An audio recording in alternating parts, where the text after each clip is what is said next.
Hello viewers, আসসালামু আলাইকুম। আশা করি সবাই ভালো আছেন। হেকরাস টিউটোরিয়ালে সবাইকে স্বাগতম। আজকে আমরা হেকরাস টিউটোরিয়ালে দেখব এক্সপেরিমেন্ট নাম্বার 4, অর্থাৎ steady flow modelling. Modelling water surface profile with a broad crested weir. আমি আশা করি আমরা কম বেশি সবাই ব্রড ক্রেস্টেড ওয়্যারটা কি সেটা জানি। আমরা ওয়াটার রিসোর্স ইঞ্জিনিয়ারিং ডিপার্টমেন্ট এবং সিভিল ইঞ্জিনিয়ারিং ডিপার্টমেন্টের সব স্টুডেন্টই আশা করা যায় মোটামুটি সবাই ওপেন চ্যানেল ফ্লো এই কোর্সটি থিওরি প্লাস ল্যাব দুটোই করে থাকে এবং ল্যাব করে থাকলে ব্রড ক্রেস্টেড ওয়্যারের এক্সপেরিমেন্টটি আমাদের জানার কথা। এই এক্সপেরিমেন্টে ব্রড ক্রেস্টেড ওয়্যার এক্সপেরিমেন্ট যদি আমাদের জানা থাকে তাহলে আমরা দেখব যে এখানে প্রথমে সাবক্রিটিক্যাল ফ্লো থাকে, দেন ব্রড ক্রেস্টেড ওয়্যারে এসে ফ্লোটা সুপার ক্রিটিক্যাল হয়ে যায় এবং আবার একটা হাইড্রোলিক জাম্প হয়ে সেটি সাবক্রিটিক্যালে পরিণত হয়। সেই মডেলিংটি আজকে আমরা হেকরাসের সাহায্যে আমরা এক্সপেরিমেন্ট যেটা করেছিলাম ল্যাবে সেটি এখন আমরা হেকরাস দিয়ে করে সেই মডেলটি করার চেষ্টা করব, ম্যাথমেটিক্যাল মডেলিং করার চেষ্টা করব। আমি যে কথাটি এখনই বললাম ঠিক সেরকম একটি মডেলই আমরা এখানে দেখতে পাচ্ছি। এইটি হচ্ছে আমাদের প্রথমে সাবক্রিটিক্যাল ফ্লো উৎপন্ন হয়েছে। এইটা হচ্ছে একটা ব্রড ক্রেস্টেড ওয়্যার। আমরা ল্যাবে করেছিলাম মেবি রেক্টেঙ্গুলার শেপ, এখানে এখানে অনেকটা হচ্ছে ট্রায়াঙ্গুলার শেপ টাইপের। সরাসরি ট্রায়াঙ্গুলার না, কারণ এখানে একটা নির্দিষ্ট লেন্থ আছে, অ্যাকচুয়ালি এখানে স্লোপ দেয়া আছে আর কি। তো এইটি হচ্ছে আমাদের ব্রড ক্রেস্টেড ওয়্যার, এটা আমাদের একটা চ্যানেলের মধ্যে দেয়া থাকে। তো এখানে এসে এখানে সুপার ক্রিটিক্যাল ফ্লো উৎপন্ন হয়, দেন আবার যখন ব্রডকাস্টের ওয়্যার পার হয়ে আসে দেন হাইড্রোলিক জাম্প হয়ে আবার সাবক্রিটিক্যাল ফ্লোতে উৎপন্ন হয়। তো এই মডেলটি আমরা এখন করার চেষ্টা করব। আমাদের কোশ্চেন দেয়া আছে, কি কি কোশ্চেনে ইনফরমেশনগুলো দেয়া আছে আমরা প্রথমে দেখে নিই। চ্যানেলটি হবে রেক্টেঙ্গুলার শেপ, চ্যানেলের উইথ হবে 1 মিটার, চ্যানেলের লেন্থ হবে হচ্ছে 10 মিটার। আমরা 0.1 মিটার ইন্টারভাল হচ্ছে আমরা ইন্টারপোলেশনগুলো করব। ম্যানিক্স এন দেয়া আছে, ডিসচার্জ দেয়া আছে, হাম্প হাইট। আচ্ছা, হাম্প হাইটটা হচ্ছে হলো এই যে ব্রড ক্রেস্টেড ওয়্যারটি দেখা যাচ্ছে, এই যে ব্রড ক্রেস্টেড ওয়্যারের হাইটটাই হচ্ছে হাম্প হাইট।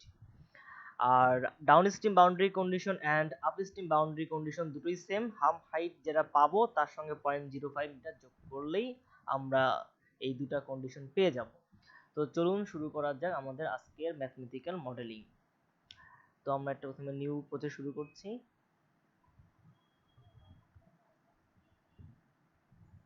নাম দিচ্ছি এক্সপেরিমেন্ট 4। তো বরাবরের মতোই প্রথম কাজ হচ্ছে জিওমেট্রিক ডাটাগুলো ইনপুট দেয়া। আমরা ব্রিজ তৈরি করছি।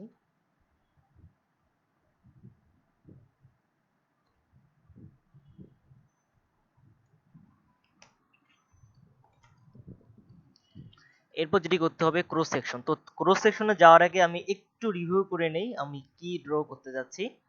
আমি আমার একটা ব্রড ক্রেস্টেড ওয়্যার দিয়ে আমি 10 মিটারের লেন্থে একটু রিচ আমি আপনাদের দেখাচ্ছি এখানে। তো আমি স্টেশনগুলো কোথায় কোথায় নিব, এখানে আমি স্টেশন নিব 10 নম্বর স্টেশন নিব এখানে, দেন 4 মিটার পরে এখানে নেব 6 নম্বর স্টেশন, দেন 1 মিটার পরে আমি এই স্টেশনটা নিব, তারপর 0.5 মিটার পর এখানে স্টেশন নেব, দেন আবার 1 মিটার পর এখানে একটা স্টেশন, দেন 3.5 মিটার পর এখানে একটা station. That means down stream station, এটি হচ্ছে আপ স্ট্রিম স্টেশন। তো আমি মোট 1 2 3 4 5 6টি স্টেশন, অর্থাৎ 6টি স্টেশনের ক্রস সেকশনাল ইনফরমেশনগুলো আমি দিয়ে দিব, এন্ড দেন আমি ইন্টারপোলেশন করব 0.1 মিটার পর পর। তাহলেই আমরা আমাদের সবগুলো জিওমেট্রি ডাটা আমরা পেয়ে যাব এবং অনেকটা এই ধরনের একটা শেপ আমরা পেয়ে যাব। তো হেকরাস যেহেতু একটি 1D মডেল, সো আমরা যদি কেউ মনে করি যে রিসটা আমি এইভাবে আর্ট করলেই হয়ে যাবে, ব্যাপারটা মোটেই সেরকম না। আমাদেরকে বুঝাই দিতে হবে যে এটি একটি 2D, অর্থাৎ আমাদের এখানে এলিভেশনে ডিফারেন্স আছে। সো আপনারা দেখেন যে এই স্টেশন, এই স্টেশন অ্যান্ড এই স্টেশন, এই স্টেশন, এই মোট 4টি স্টেশনের এলিভেশন হবে সেম, কারণ তারা একই লাইনে আছে। কিন্তু ব্রডকাস্টের ওয়্যারের উপর আমার দুটি স্টেশন নিব, যেটার এলিভেশন হবে হচ্ছে হাফ হাইটের সমান, অর্থাৎ এটার এলিভেশন বেশি হবে। এটা যদি আমি ধরি 0, তাহলে 0-র সঙ্গে হাফ হাইট যোগ করলে আমি ব্রডকাস্টের ওয়্যারের উপরে দুটি স্টেশনের এলিভেশন পেয়ে যাব। তো আমি এটা করা শুরু করলেই বুঝতে পারবো। আমরা ক্রস সেকশনে যাচ্ছি, অ্যাড নিউ ক্রস সেকশন, 10 নম্বর স্টেশনটি আমি ইনপুট দিই। যেহেতু আমার এটা এবার বলা হয়েছে যে 1 মিটার উইথের, সো আমি 1 মিটার লিখছি এখানে, এটা 0।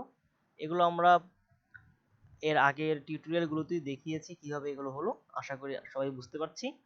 So down stream bridge length, এটা আমি প্রথম স্টেশন থেকে ধরছি 4 মিটার, সো আমি এখানে 4 মিটার আপলোড দিচ্ছি, 4 ইনপুট দিচ্ছি 4।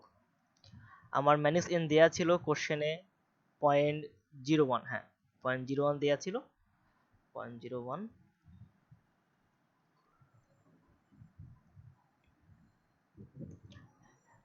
মেইন চ্যানেল ব্যাংক স্টেশন আমাদের যেহেতু 0 থেকে 1 পর্যন্ত, আমি সো এখানে 0 থেকে 1 পর্যন্ত দিব। এবার আমি অ্যাপ্লাই দিব। সো আমি এবার যাব নেক্সট স্টেশনে, কপি করলাম। নেক্সট স্টেশনের নাম হবে আমার নাম্বার 6 নাম্বার স্টেশন, সো আমি দিচ্ছি 6। তো এলিভেশন গুলো দেখা যাক এখানে সেম কিনা। হ্যাঁ, এই স্টেশনের এলিভেশন গুলো আগেরটার মতোই হবে, সো সেম এলিভেশন চেঞ্জ হবে না, কিন্তু লেন্থ চেঞ্জ হবে, রিচ লেন্থটা চেঞ্জ হবে, কারণ হচ্ছে রিচ লেন্থটা দেওয়া আছে 1 মিটার, সো আমি এখানে দেব 1। এটা অনেকে 1 দিতে পারেন, 0.75 দিতে পারেন, 1.5 দিতে পারেন, ইট ডাজন্ট ম্যাটার। সেই অনুযায়ী অন্যগুলো চেঞ্জ হবে, অন্যান্য জিনিসগুলো চেঞ্জ হবে, জাস্ট টোটাল লেন্থ 10 মিটার হলেই হবে। আমি হচ্ছে সবকিছু ঠিক থাকবে, বাকিগুলো আমি অ্যাপ্লাই দিচ্ছি। Then again copy current section. এবার যে স্টেশনটা হবে সেটা হচ্ছে 5 নাম্বার স্টেশন, সো আমি এখানে দিচ্ছি 5। আচ্ছা, এই 5 নাম্বার স্টেশনটি হচ্ছে ব্রডকাস্টের ওয়্যারের উপরে, দ্যাট মিন্স এখানে আমার এলিভেশনটা চেঞ্জ হয়ে যাবে এবং এলিভেশনটা হবে হাম হাইটের সমান।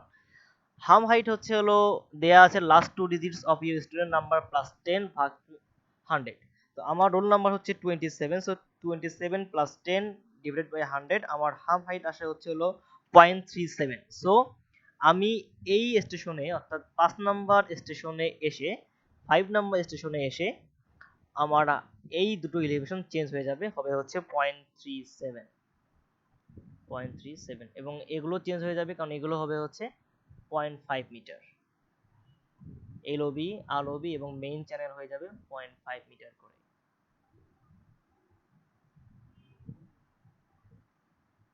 বাকি সব ঠিক থাকবে। আমি অ্যাপ্লাই ডাটা দিচ্ছি আর এগেইন আমি কপি দিচ্ছি। এই স্টেশনটার নাম হবে মেবি, দেখা যাক, হ্যাঁ 4.5 নাম্বার স্টেশন এটি, 4.5। এবং এই জায়গায় দেখা যাচ্ছে এলিভেশনটা এইটা যেটা, এটাও ঠিক সেম, অর্থাৎ এলিভেশন আমার এই স্টেশনে চেঞ্জ করতে হবে না, জাস্ট আমার রিচ লেন্থটা চেঞ্জ হবে, 1 মিটার হয়ে যাবে। সো আমি এখানে 1 মিটার, বাকি সব সেম থাকবে। আমি অ্যাপ্লাই ডাটা দিচ্ছি।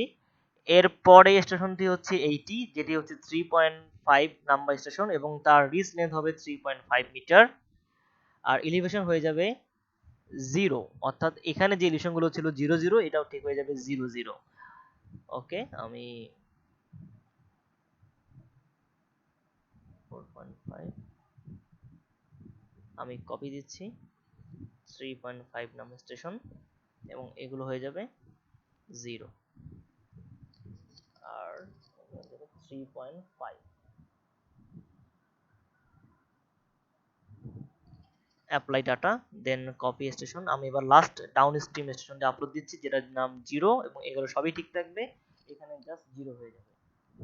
এগুলো মুছে দিলেই এটা বোঝায় যে 0 হয়ে গেছে। সো আমি এখন অ্যাপ্লাই ডাটা দিচ্ছি। তো এই তো দেখা যাচ্ছে আমার 6টি স্টেশন, 1 2 3 4 5 6, এটি 10 নাম্বার, এটি 6 নাম্বার, এটি 5 নাম্বার, এটা 4.5, এটা 3.5, এটা 0 নাম্বার স্টেশন। আমার এবার কাজ হচ্ছে এগুলোকে ইন্টারপোলেট করা, কারণ ইন্টারপোলেট না করলে আমার অ্যাকুরেটলি ক্যালকুলেশন গুলো আসবে না। সো আমার প্রথম কাজটি হচ্ছে ইন্টারপোলেশনে গিয়ে উইদিন এ রিচ আমি ইনপুট দিব এবং ম্যাক্সিমাম ডিসটেন্স ইনপুট দিব 0.1, এটা আমাকে বলে দেওয়া ছিল কোশ্চেনে। ইন্টারপোলেট এন্ড ক্লোজ, দেন আমি সেভ করছি, save geometry data, geo phone নামে সেভ করলাম, ক্লোজ করে দিচ্ছি। এবার আমি দেব হচ্ছে profile studio pro data. Steady flow ডাটাগুলোর মধ্যে আমাকে দেয়া আছে discharge 0.2 meter cube per second এবং ডাউন স্ট্রিম বাউন্ডারি কন্ডিশন হচ্ছে হাম হাইট প্লাস 0.05, আপ স্ট্রিমটাও ঠিক তাই। আমার হাম হাইট আসছে 0.37, এর সঙ্গে আমি 0.05 যোগ করলে আসে হচ্ছে 0.42 মিটার। আমি এখন এগুলো আপলোড দিয়ে দিচ্ছি স্টেডি ফ্লো ডাটায় গিয়ে। আমার দেখা যাচ্ছে এককটা হচ্ছে মিটার কিউব পার সেকেন্ড, এটাই কোশ্চেনে দেওয়া ছিল 0.2। রিজ বাউন্ডারি কন্ডিশন ডাউন স্ট্রিমে হবে নোন ওয়াটার সারফেস 0.42 মিটার, ওকে দিচ্ছি। আপ স্ট্রিমও ঠিক তাই, নোন ওয়াটার সারফেস 0.42 মিটার হবে এন্ড ওকে দিচ্ছি। অ্যাপ্লাই ডাটা এন্ড আমি ফ্লো ডাটাটা সেভ করছি ফ্লো ফোন নামে সেভ করলাম। এবার আমার কাজ হচ্ছে এটাকে রান করানো। আমি রান দিলাম। যেহেতু এখানে একটু লক্ষণীয় বিষয়, আমি এর আগের এক্সপেরিমেন্টগুলোতে আমরা সবসময় সাবক্রিটিক্যাল দিয়ে রান করাইছি মডেলটি, কিন্তু এই মডেলে যেহেতু super critical flow and subcritical flow দুটোই উৎপন্ন হচ্ছে, সো হবে এটা মিক্সড ফ্লো। আমি এখানে মিক্স দিতে হবে, দেন আমি কম্পিউট দেব। হ্যাঁ, আমার কমপ্লিট হয়ে গেছে, নো এরর, সো ক্লোজ করে দিচ্ছি। আমি এখন প্রোফাইলটা দেখি আমার কোশ্চেনের মতো হয়েছে কিনা। এক্স্যাক্টলি আমরা ঠিক এইটাই চাচ্ছিলাম। আমি কোশ্চেনটা দেখাচ্ছি আপনাদেরকে। কোশ্চেনে যেমন মডেলটি ছিল আমাদের মডেলটি ঠিক সেরকমই চলে আসছে। এই ছিল আমাদের এক্সপেরিমেন্ট। আমি এখানে কালারটা একটু মোটা করে দিতে পারি, ওয়াটার সারফেসের কালার 1.5। হ্যাঁ, মোটা হয়ে গেল। তো এই ছিল আমাদের এক্সপেরিমেন্ট নাম্বার 4 এর ম্যাথমেটিক্যাল মডেলিং এই ক্লাসের সাহায্যে। আশা করি আমরা সবাই এটি বুঝতে পেরেছি। যদি কোনো ভুলভ্রান্তি হয়ে থাকে তো অবশ্যই ক্ষমা সুন্দর দৃষ্টিতে দেখবেন। আমাদের সঙ্গে থাকার জন্য সবাইকে ধন্যবাদ।